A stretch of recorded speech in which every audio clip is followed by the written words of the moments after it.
Welcome back. We are currently in Washington State, where Timothy Burke faces sentencing for the murders of his landlords, DeVito and Karen.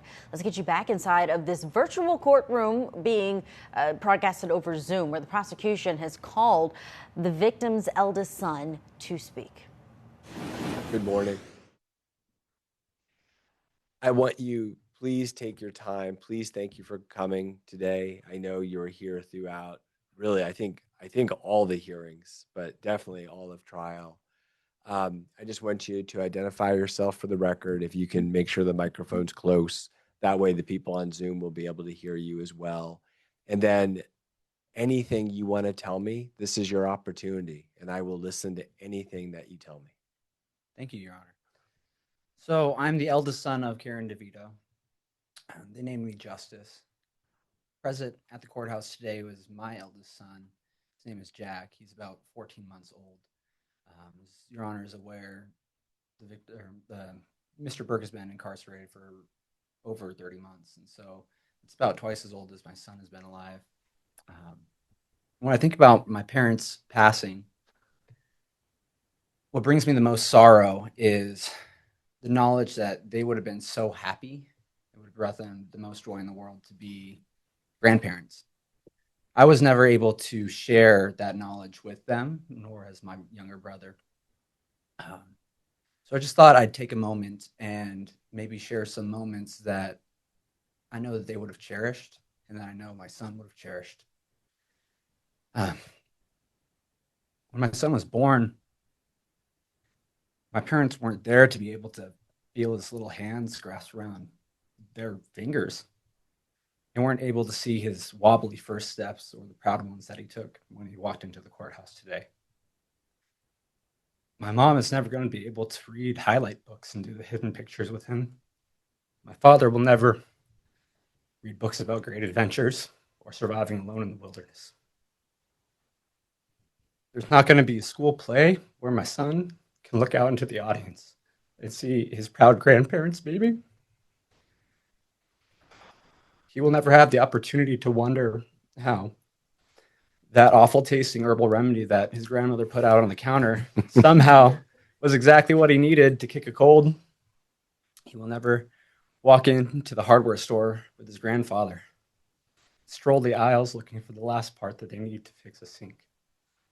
He won't smell the lumber or the sawdust as they build the coolest play structures in the world in the backyard.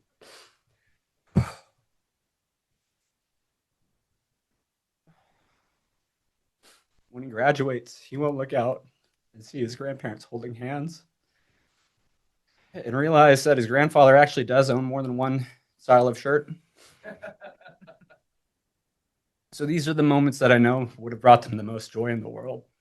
Quite frankly, I think they're some of the most precious moments that you can have in a life. So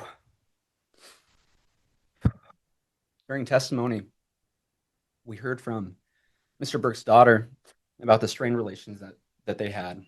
It's my sincere hope in the future that they're able to mend that relationship and that one day Mr. Burke is able to come to learn that he will be a grandfather and understand that the moments that he took away from my parents and the moments that he took away from our son, when he took those away, he took those away from himself and from his grandchildren. Thank you. Thank you. I really appreciate it. While the prosecution brings up their next victim impact statement, let's bring in our guests who are watching with us. Criminal defense attorneys Colleen Kelley and Matthew Mangino, thank you both for being with us. Colleen, let me start with you. Victim impact statements are our opportunity to learn the most about the victim. So much is limited during the guilt phase of a trial. And I think a victim impact statements in a case like this, sentencing where you have a mandatory life sentence, this becomes the most important opportunity or portion of this part of the case. Yes, and this is finally when the families of victims get to speak about their lost loved ones. They've been waiting for this sometimes for years, and they don't get to testify at the trial about the character or history of these family members. So it really is important. It really is. Matthew, you heard the prosecution say in their opening to this judge that there's been no remorse. There's been only evidence of rage and revenge. That is big in a sentencing. Well, it certainly is, Julia, because the judge who's heard this case, obviously the jury decided this case, and there's been 2 first-degree or aggravated murder convictions. But this is an opportunity for the judge to learn more about the victim's family, how this crime, this brutal crime, impacted the family. But it's also an opportunity to evaluate the defendant and whether the defendant, takes any responsibility, whether the defendant has any remorse. And in this situation, sometimes it's difficult for a defendant who may want to express remorse, who may want to take responsibility, but he's facing life in prison, and there's ultimately going to be appeals here. And what he says here today could ultimately be used against him in the future. So it's a difficult, treading for the defendant in terms of expressing himself, but not implicating himself if he should have a successful appeal. Sure, we'll see what happens, whether or not he does address the court when given that opportunity. Let's go back in. I'm getting word that the next victim impact statement for the prosecution is coming in now. Good morning. I also appreciate that you have been at every hearing that I've presided over, and I think every day of the trial I saw you here, and so I appreciate you're here. This is your chance to tell me anything you want to tell me. And again, I want to emphasize, I want people to feel free to take their time. There is no need to rush. It has taken a long time to get to this point, and I want to hear everything you want to tell me. Thank you. I've written stuff out because I can get really nervous and I can go completely blank. My statement is a little bit lengthier. First of all, I want to thank you for the opportunity to share today. It's an honor and a privilege to be able to share how I felt during this whole entire process, as well as portions of how I know the community felt and my whole entire family and DeVito's sisters. My name is Pauline Dutton. I am Karen's younger sister by 9 years. I'm the middle daughter in our family. I have a younger sister named Catherine, who is disabled and has not been able to attend. And I know it's been a little frustrating for her because not everything has been on court TV, like the evidence and such, but at least she had that.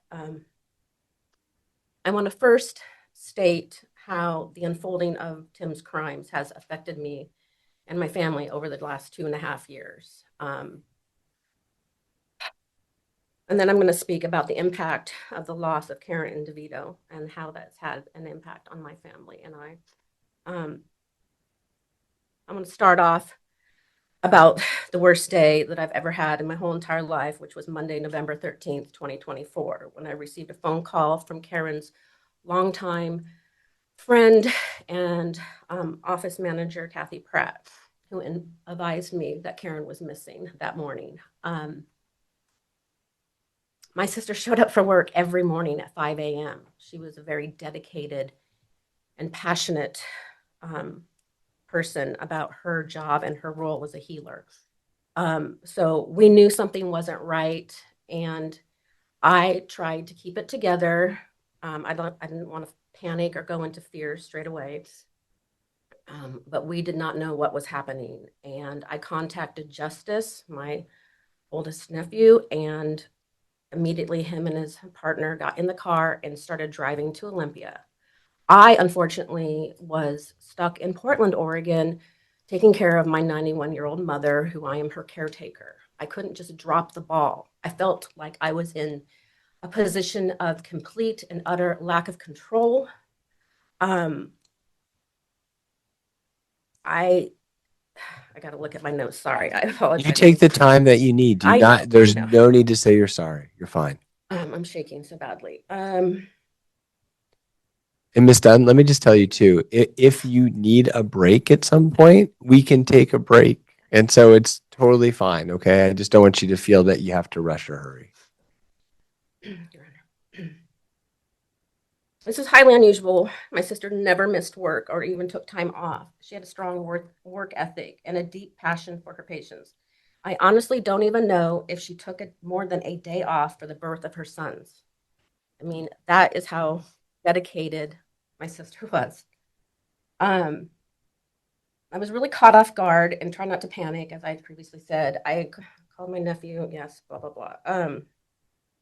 After we learned about law enforcement entering the home and finding out that they weren't present, and that there was significant blood, I began to panic. My mind raced through all sorts of scenarios of what could have happened. A detective called me straight away and asked to speak to me. She wanted to know what my gut feeling was on what had happened. And I had no idea. But a voice inside my head, which I do believe is my sister's, told me to tell them, go to the Stedman property. You will find your answers there. My sister has been with me this whole entire time. Thank you. I knew something had to do with that. I just knew. My mother and I felt completely powerless and out of control. I couldn't just get up and leave. I already said this part, sorry. I wanted to be up here to help my nephews and support them and help look for my sister and her husband and to provide support. For 3 agonizing, let me just say that again, agonizing 3 weeks, we waited and suffered as a family and community. Thanksgiving holiday had been planned for my sister and her husband to come and be with us.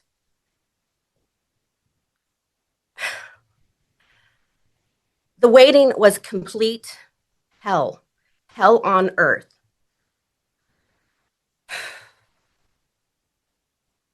We were all praying somehow that they would still be alive. We didn't have all the information. The detectives gave us what they could.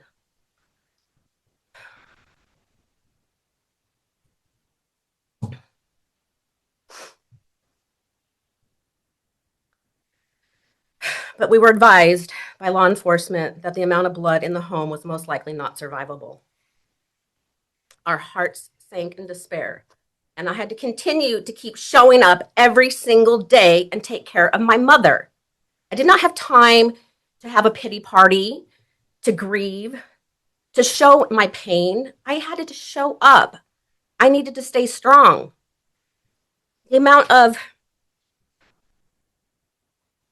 strength I had to take in order to mask and get through that was significant. My mother has suffered several strokes. I did not need her having another stroke. It was very difficult for me to decide how much to shield from her. Yes, she's a grown woman, but she's also very fragile. She's in a fragile state. People who have had strokes cannot comprehend emotions the way others can. I took a lot of grief for that. People were telling me what I should be and shouldn't be doing.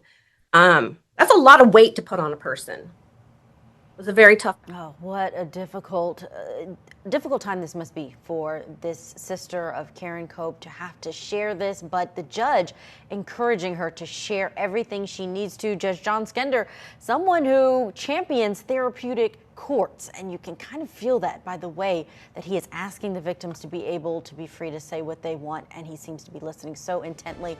Let's get to our break. When we come back, we'll pick it up right where we're leaving off. The sentencing for Timothy Burke happening in Washington State.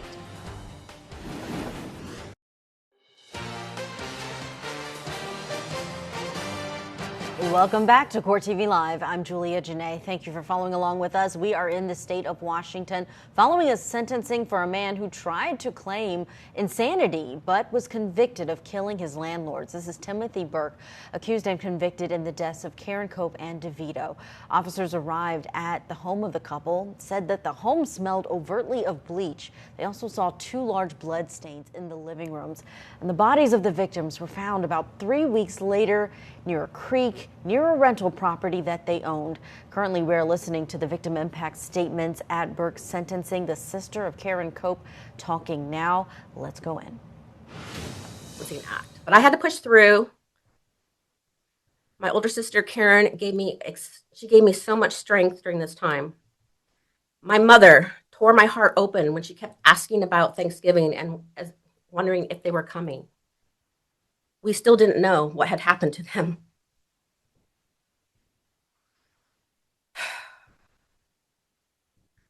It broke my heart to see my mother cry when I had to tell her that her firstborn daughter was missing and most likely dead, along with DeVito, who was a big part of our family. During that time, I was barely eating or sleeping.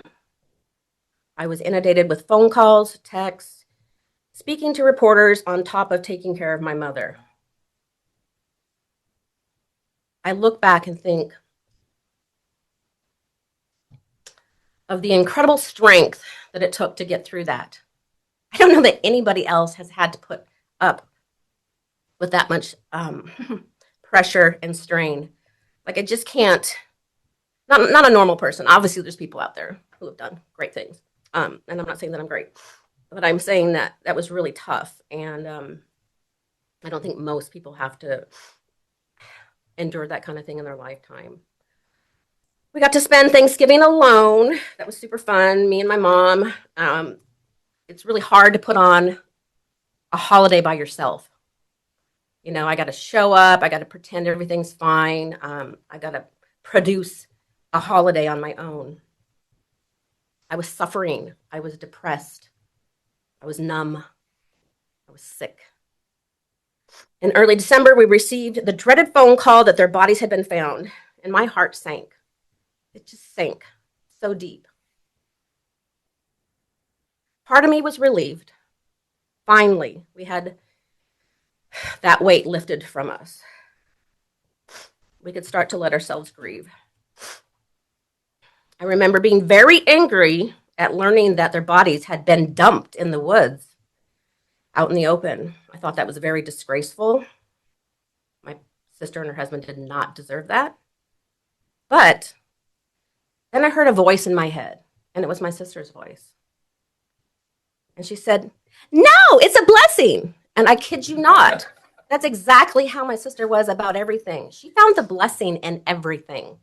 I feel like her and I were born polar opposites. I was born with the negative Nelly in my head, and she was always positive.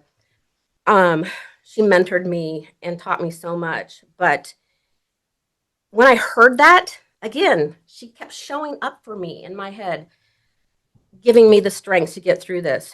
It was a blessing. It's exactly the kind of thing she would have said if she was here today. She would take the perspective, the higher road, the positive. She always tried to find the blessing. So I did find the blessing in that. You know, I talked to so many people in this community, and so many people are suffering from having a missing person, you know, and not having the answers. And that is, I know that struggle is heavy and hurts, and people just have to carry on. So I do feel blessed that they were found so that we could stop worrying. And I know that prayers from the community were had been being said, and those prayers came true.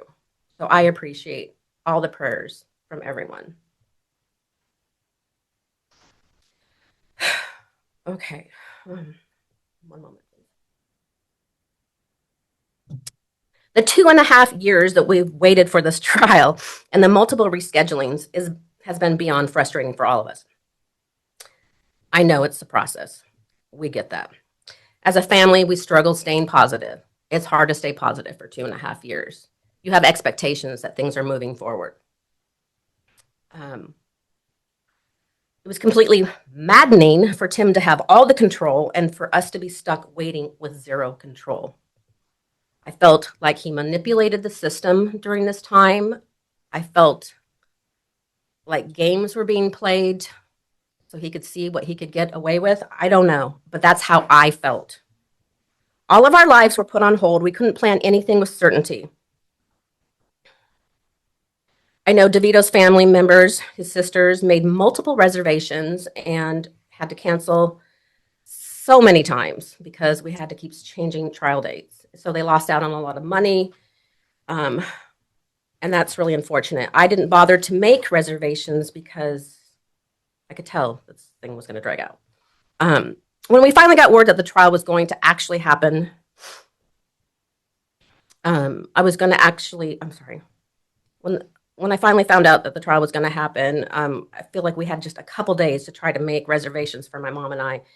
And finding a handicap accessible room is a lot harder than one would think. The handicap. Let's bring into the conversation criminal defense attorneys Colleen Kelley and Matthew Mangino. Matthew, the sister of Karen Cope is highlighting something that is a reality for victims when they are going through this legal process. She said it feels like Tim had all of the control, meaning the defendant, all of the continuances, all of the delays. It does seem like it favors the defense if you're the victim's family showing up for all of these hearings and seeing the process just seem to be extended. We just talked about it a minute ago in the Barry Morphew case and how that trial has been delayed again. What are your thoughts on that part of it? We're hearing such a real reality. Yeah, it can be extremely frustrating for a family of a victim to endure the criminal justice process. I mean, as a practicing attorney, I take for granted that cases are moved, that cases are postponed, that hearings, trials, sentencings are postponed. But when you look at it from the victim's point of view, and you look at it from the family of a victim, you realize just how incredibly difficult this is. You get yourself mentally prepared to go to a hearing, maybe to testify at a hearing, to appear at a sentencing or trial, only to find at the last moment that date changes. And I can't imagine the agony that a victim or a victim's family goes through as those delays start to pile up and the case gets delayed over months and even years at times. She is really pouring her heart out there in this victim impact statement. Colleen, can you speak to that? But also, what do you think about this judge? I mean, I'm watching the way that he is taking it in, the way that he speaks to the victims when they are coming up to this podium.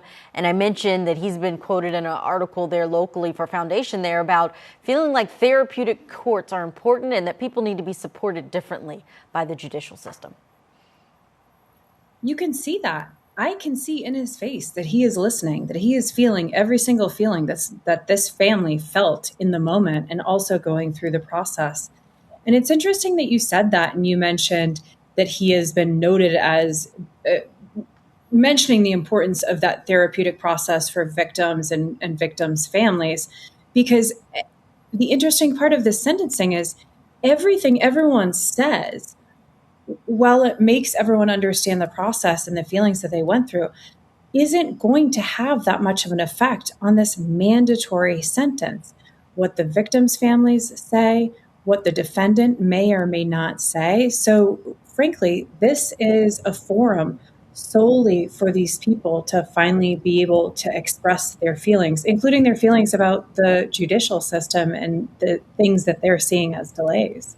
Yeah, Colleen, a follow-up to that, because there are some questions with whether or not victim impact statements do impact a judge. Here, yes, it's a mandatory system, so it's not sentence, so it's not going to impact the range. But what do you think about whether or not victim impact statements, when there is a range, how much it compels a judge to change how they might sentence a defendant? They impact the sentence enormously. The things that they say, and I'm going to tell you that I see victims come in and beg for leniency. It very much affects the sentencing when there is a range, and especially when there's a large range. The judge, and any judge, not just this judge, takes those things into consideration, takes into consideration the feelings that the family has on sentencing, and also the effect, right? A minimal effect in a certain type of case doesn't merit a larger sentence. Now, when this family talks about what they go through, this is also having an effect on the judge and certainly increasing a sentence, again, if there were a range. Right. If it were a different type of situation, but here, an aggravated murder case, mandatory life in prison without parole. But we're going to continue to watch how the sentencing plays out. Let's get to our break. And when we come back, we'll go right back in, picking it up where we're leaving off with the victim's sister speaking to the judge. Get out of my house. This is not part of your house. Oh, yes, it is part of my house, and it's closed 10 to 8. Are you threatening me or something? No, I'm not threatening you. Don't swear at me. Don't swear at me. I'm recording.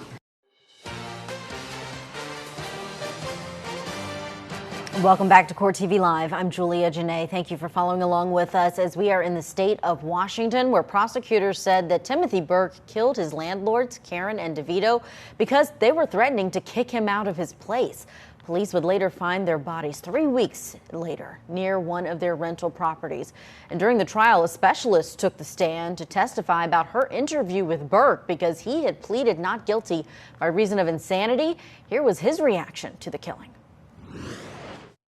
What happened following the shots inflicted on DeVito? He said he was feeling relieved and, started singing, sat there for a little while, and then drove around for a while. He wasn't exactly able to say how long. He wasn't sure if he had slept, and then decided to go back to the house to clean the evidence. In real time, we are learning that the defendant has elected to address the court, so we will be getting to that very soon. We are still watching his sentencing, where the court is now hearing from victim impact statements, and we're picking it up where we left off with the victim, Karen Cope's younger sister, who is speaking. This is what I went through. I'll try to pick it up here. One of the bigger things is my faith has been tested through this process. I wanted to hate him with all my heart, and there's periods of times where I did. He took two of the kindest souls on this earth away from us in such a violent and senseless manner. DeVito was trying to help him, and it was shocking and saddening for me to hear that he felt like DeVito was a bad person and that he was even capable of hurting him or his daughter. I continued to pray for these 2.5 years, and I finally had a shift in my perspective. And I came to a place of forgiveness because that is what I've been called to do. God has the ultimate say. I am freeing my heart and my soul through this act. I am not giving Tim a free pass for what he has done. As a child of God, it is not my job to punish, spread hate, or deny forgiveness. When I do these acts, I am playing God, and I am not God, and I know that. I don't think that I'm better than anyone either by saying these truths. I know this topic is very uncomfortable for a lot of people. I've taken a lot of pushback for it. But I want people to know, if they didn't already know, that Karen and DeVito were people of faith, of deep faith. And it showed in their actions on a daily basis and how they showed up in their community, with their family, their neighbors, and their friends. I'm going to continue to stand tall and behind my words and my convictions. When this tragedy unfolded, I became fearful and I became scared in my own home. When they were missing people and I didn't know what had happened, I started double checking my locks. I was watching my back, going to the grocery store. I didn't know what I should be fearful of. I didn't know what happened. I didn't know who to trust. I pulled back from helping out in my community, and I became hardened. And it's easy to become hardened in this world that we live in, especially today. Everything's moving faster. But in honor of Karen and DeVito, I'm going to continue to reach out my hand and help others. I will show up for those in need. Now I'm going to talk about my sister briefly. That's a joke. Okay, my sister Karen had many roles. She was a daughter, a mother, a sister, a wife, a devoted friend to many, and a talented and gifted chiropractor. With Karen, you always felt seen and heard. She was a mentor and my best friend, and constantly my cheerleader. Her and DeVito provided so much support for me with my mother. When I needed a break, they would drive down to Portland and watch my mother, even DeVito, by himself for me so I could have a day off. They never complained. Karen was generous with her time and her talents. She had many endearing qualities. She was hardworking, dependable, dedicated, humble, respectful, funny, and lighthearted. She remained curious, and she always wanted to learn and grow. She was passionate and dedicated about her practice and helping her patients. Throughout this time, I have been contacted by so many of her patients and have heard endless stories about how she has healed their children, helped them get additional care outside of her practice. She advocated for them. She went above and beyond what any chiropractor would do, in my opinion.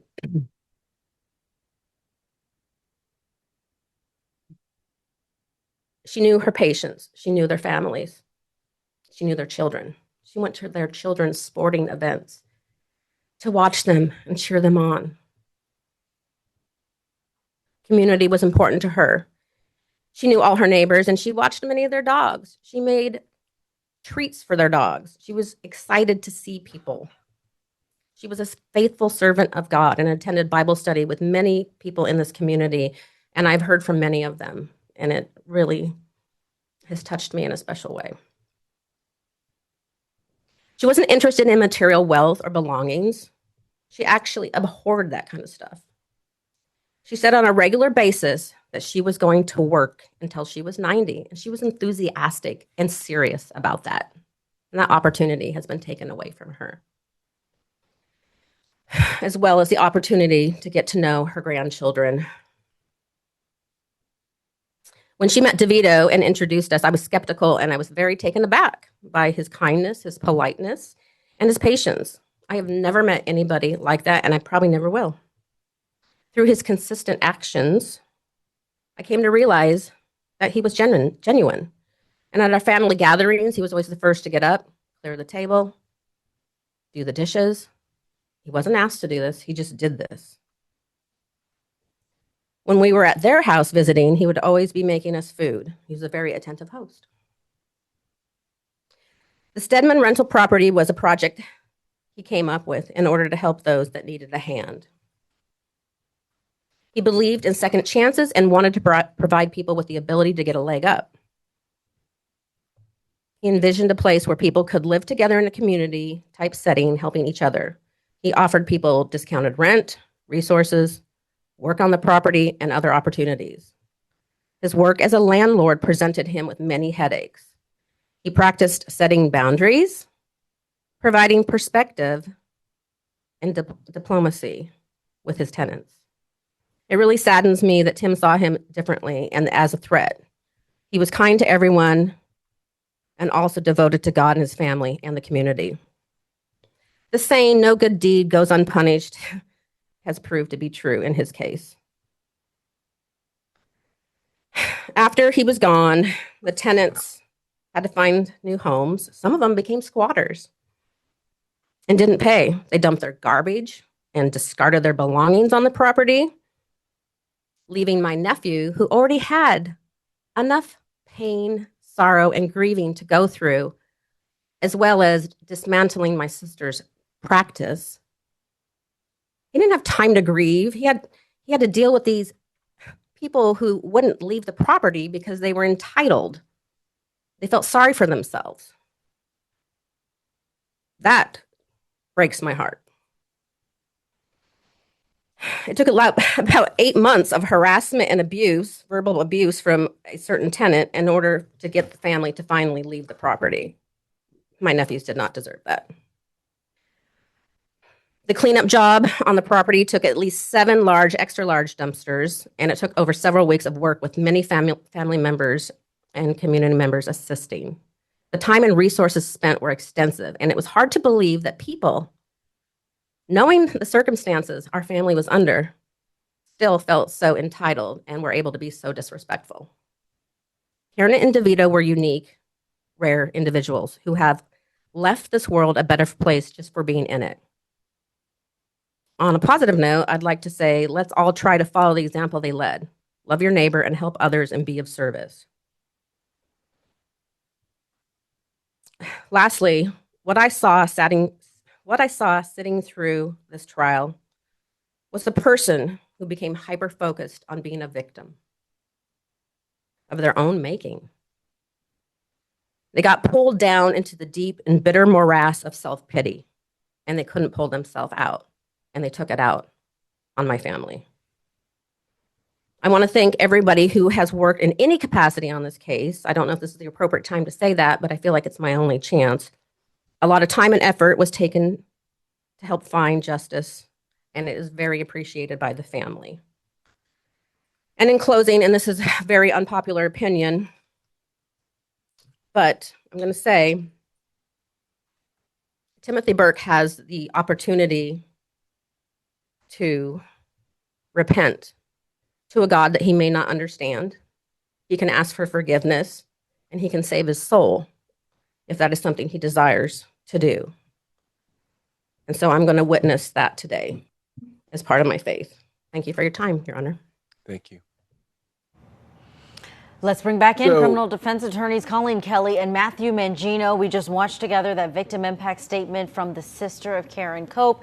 And Colleen, there at the end, she's even asking for it. She wants to hear him repent. What did you think overall of her victim impact statement? You know, she had really no restrictions, it seemed, from this judge. And that is good and also surprising. Some judges will cut someone off after a certain period of time, but this judge wanted to hear everything. And I do think it's interesting that she wants to hear that he's sorry. She wants to hear that he is remorseful. She wants to hear him repent. And I assume the rest of the family wants to hear something. The problem with that is that no matter what he says, they are certainly not going to be satisfied with the answer. I think families feel that it will make them feel better about the situation. And in my experience, there is nothing that anyone can say to make this better.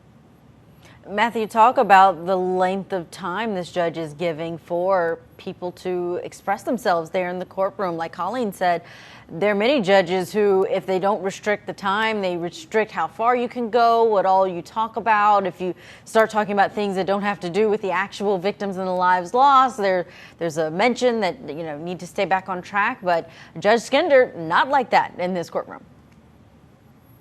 No, he's not. And, you know, if you see the woman standing next to the people who are giving their impact statement, I would assume that's a victim's advocate. And normally, you know, a judge might meet with the victim advocate before sentencing and say, hey, listen, what I'd like is to limit each statement to 5 minutes. You know, here's the things that I want to hear about. We don't want to diverge too far off of that path. And, you know, if you can work with the victims to coordinate that.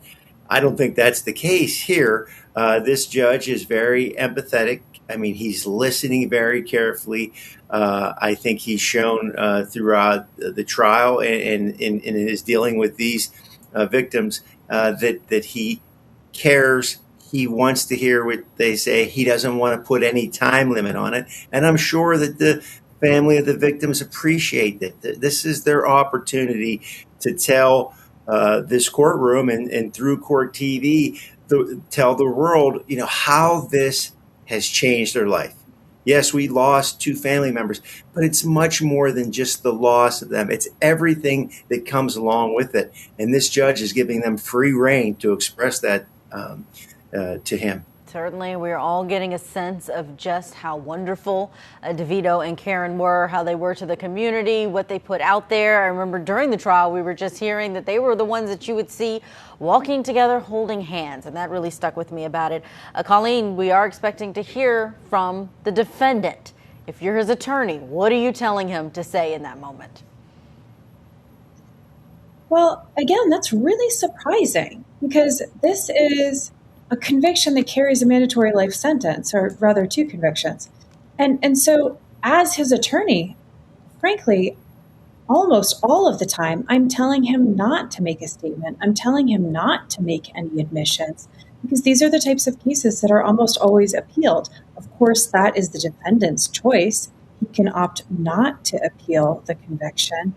And yet, I'm sure there are many issues, including all of the issues related to the not guilty by reason of insanity defense, that are appealable issues.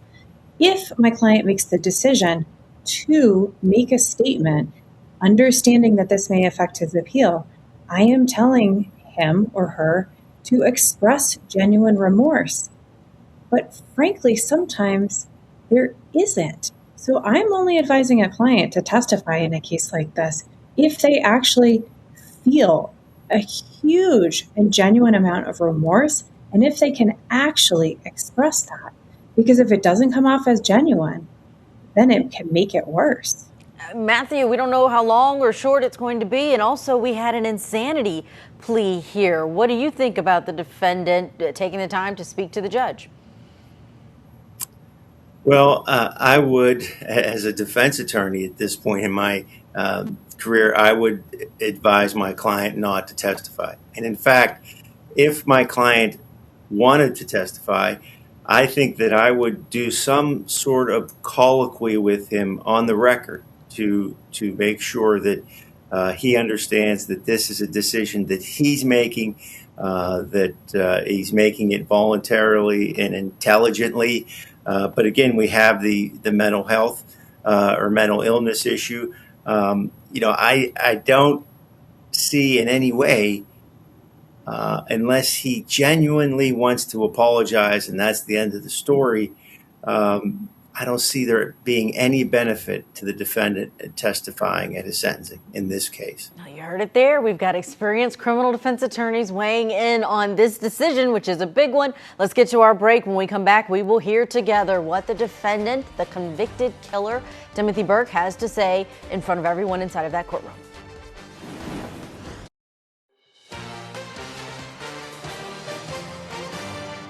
Welcome back to Court TV Live. I'm Julia Jenae. We are watching this case in Washington. Timothy Burke, who killed his landlords, Karen and DeVito, back in November of 2023.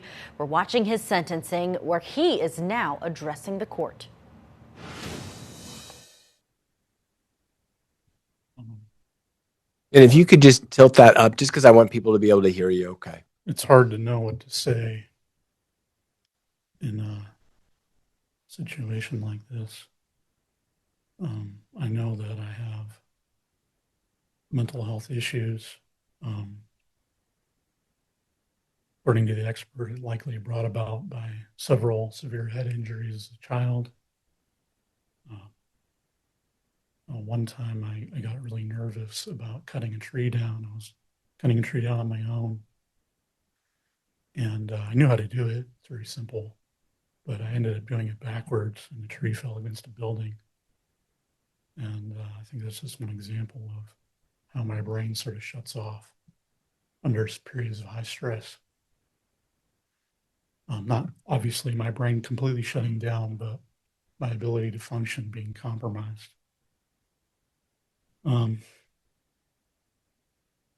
Also, obviously, have very different points of view with other people here on what exactly happened, who exactly DeVito and Karen were. I didn't really know Karen very well.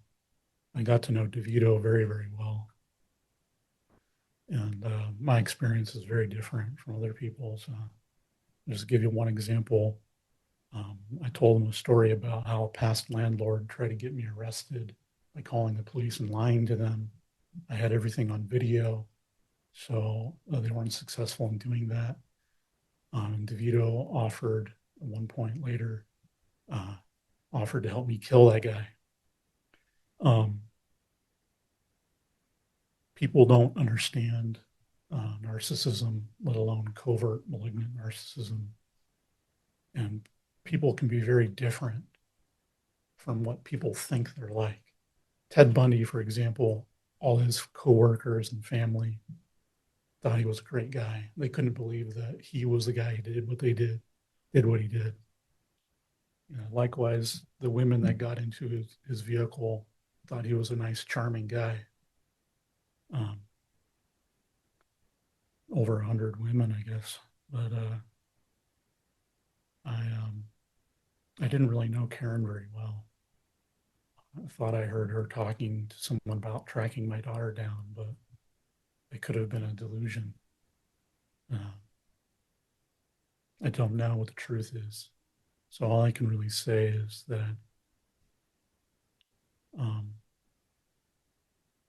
that I'm sorry that I did what I did, in the sense that if it was wrong, I am sorry. I do know that I was really completely out of my mind. In my normal state, I'm completely incapable of doing acts like that. I was stressed to a point that most people, I think, never experience after the death of my daughter and the arson.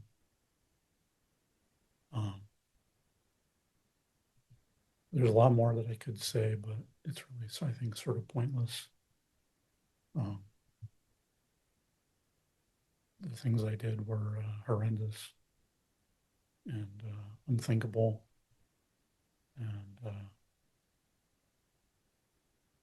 and it's hard to believe that I did them.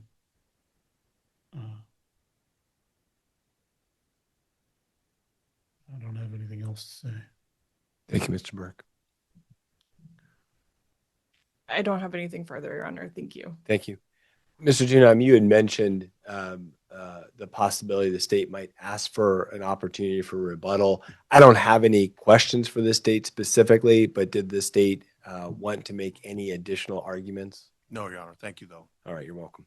All right, so Mr. Burke, Ms. Norden, Mr. Thunheim, Ms. McMullen, Detective Hunt, I appreciate, and I've said this throughout, that I thought this trial, while I know it took a long time, I think it was 20 days of trial, I just am appreciative that I thought both sides did exemplary work from their perspectives, and I appreciate that.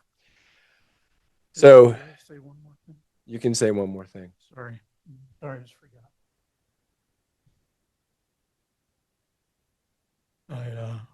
I wanted to talk about the prosecutor's expert and their evaluation of me. The prosecutor had a very short evaluation with me, and she talked about things during trial that she never discussed with me. One example is my inventions. She said that I was delusional because I thought I had a valuable invention. But she never discussed with me whether I actually thought that invention was likely to work even. She never talked to me about it at all. And there's other examples like that. And I feel like I didn't get a fair shake, basically, from that evaluation.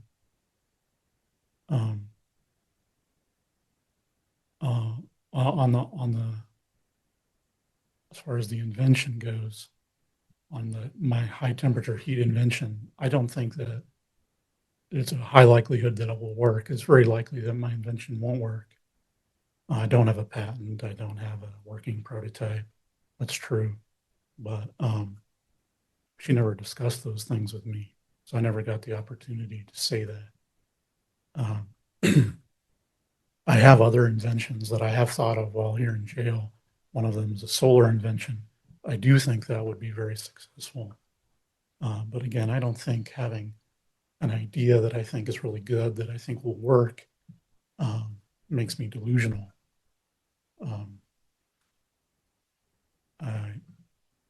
You can have a good idea and think it'll work, especially if you're an engineer and have the qualifications to evaluate that invention. And especially if it's a simple invention, that doesn't make you delusional. And I think that was like her only example, really, that she could come up with of me really being delusional. Also, I don't need to say anything else. All right. Thank you, Mr. Burke. Thank you. So I want to address all the people that were friends and family of Karen DeVito. Okay, we're going to step aside because we do need to get to our break soon. But first, let's bring in criminal defense attorneys Colleen Kelley and Matthew Mangino, see what they think. You both said he should not have spoken unless he is going to repent, going to show some remorse. And that's not the case. I mean, he got up there and said that it's hard to know what to say in a situation like this. It almost seemed like, Colleen, that he was starting to say that it's hard to believe that I even did this. But then he stopped short and left the podium, then came back to talk about inventions. Julia, if anyone was wondering what could possibly make this horrific situation worse, you now have your answer. This is what could make it worse. Essentially, he got up there, he badmouthed the victim, he almost denied what he did. I think what he said at one point was, if in fact I did anything wrong or something similar. And this is what I was talking about before, that whatever he says, the family is not going to feel better. And in fact, this has to be filling them with absolute rage. Matthew, I have to admire the judge's fairness in allowing the defendant to have the same freedom that he gave the victim's family. And there were moments where I was thinking the judge is going to shut him down, going to say this patent stuff has nothing to do with this case. Let's focus on the crimes. Are you here to ask for remorse, to share remorse? But that didn't happen. Judge Skinder gave him the opportunity to even come up twice. Well, there's one question here, Julia. Is this genuine mental illness that we saw on display there? Sort of rambling, talking about things like a patent, saying that this is the worst thing that I ever did, but on the other hand, saying that one of the victim offered to kill somebody for him or with him. Is it feigned? Is this something that he's doing because he wants to, promote this mental health problem? I mean, we don't know that. But what I thought was interesting was that the defense attorney said that they had filed an objection on constitutional grounds based on the Washington Constitution, the United States Constitution, that, as I understand it, sentencing somebody to a mandatory life sentence who is mentally ill would violate the Eighth Amendment's cruel and unusual punishment. That's where they're going with their appeals. The constitutional issue is this cruel and unusual punishment, because we've seen changes in life without parole and juvenile death penalty. So this is something that they're going to pursue on appeal. That is really interesting to bring out, Matthew. Will it impact the judge when he actually does hand down this sentence? We will see. Let's get to our break. Colleen and Matthew, thank you so much for your analysis these past 2 hours. When we come back, we will go back to Washington State and listen to the sentence from Judge Skinder.